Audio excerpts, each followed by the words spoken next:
Alrighty guys, off camera we got the block back, and I just quickly, let me turn this around, painted it as well. So the block's painted, and we installed the crankshaft with new main bearings, standard size, brand new where we got thrust washers right there. And as you can see, spins super nice.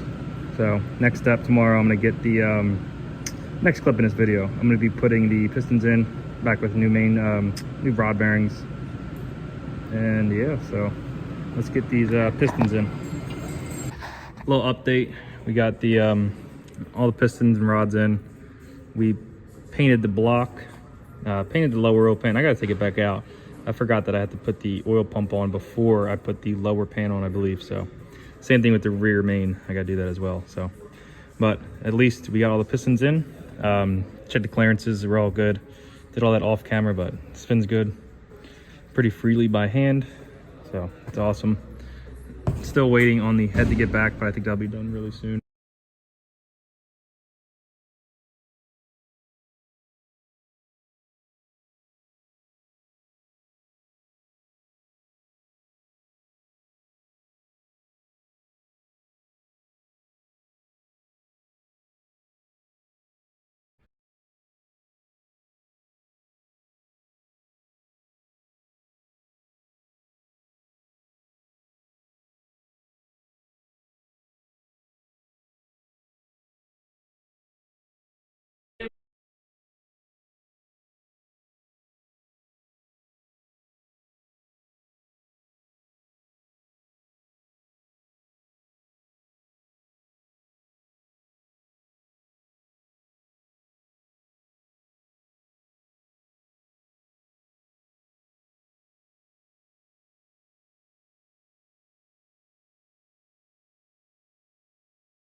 And we got all the head studs in, just the studs themselves just in by hand as you're supposed to. Got them all lubed up, get all the buckets on. Oops.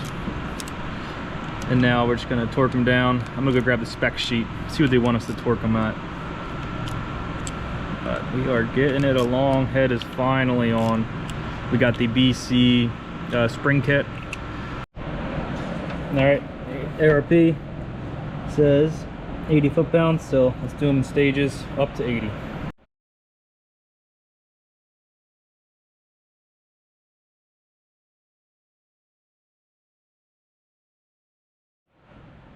All right, we torqued them up from 30, 60, and now we're gonna go up to 80 foot-pounds,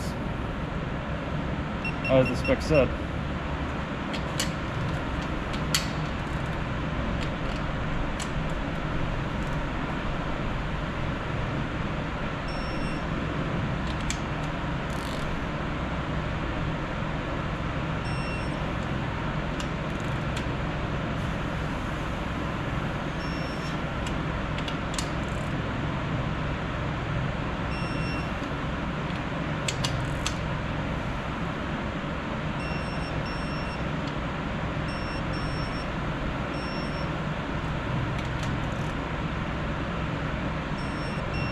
right, we're all torqued up. If you guys wanted to know, I'm using a Snap-on 3/8 1/2-inch 12-point socket. See if I can get the part number. Works really good.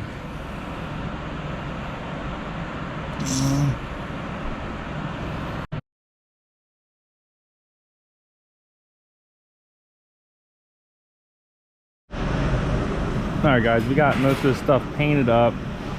We got the valve covers on, camshafts are in. We're just waiting on the oil pump to come in tomorrow. So next video, we're gonna be putting timing components on, assembling all the accessories onto the engine, and possibly dropping it into the car. I just want to double check on which fittings I need for the fuel line. I'm thinking a 120 down, and then on the back, maybe a 180 to get this thing to the pressure regulator. So we're gonna do the radium pressure regulator, but other than that, it looks super good. We are getting close. I'll say we just rewrapped the harness in some spots just to make it look all pretty.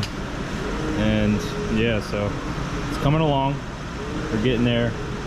All we did was a ACL bearings, ACL main bearings, deck the block, deck the head, OEM gasket, ARP head studs, and BC springs and titanium retainers from Quick Camaro. Just because right now we're going to keep the stock ECU, so we're going to keep stock cams for now, and then down the line we'll be able to just drop in some 264s without doing the valve springs because they're already installed. So that's it for this little clip, and either we're going to end it on this one and you guys will see it in the next video. Yeah, that's what we're going to end it on this one. See the next video. You're going to see all the timing components front end assembled and all that. Intake was actually really easy. Once you put the injector plenum on, it literally just like bolts on here, and then you can put your upper intake sandwiched in and then just bolt it up with the couple bolts down there. So super easy. We got all the coolant lines for the throttle as well. Sorry. So throttle ones are on. From there to there, wraps around, comes up to your IAC, and your IAC back down to the head. So super simple. Everything's in. You got brand new crush washers for the VVTi, brand new seal. Yeah, it's coming along. So soon the engine will be back in. I just put this cover on for now because it looks cool. But you can get the gist. Looking nice and clean. So that's it for this video, guys. Hope you guys enjoyed the big update on this engine fully back assembled from the last video where it's fully disassembled, and we're getting close. Got to get that oil pump on. So next video, guys, you guys will see it all together.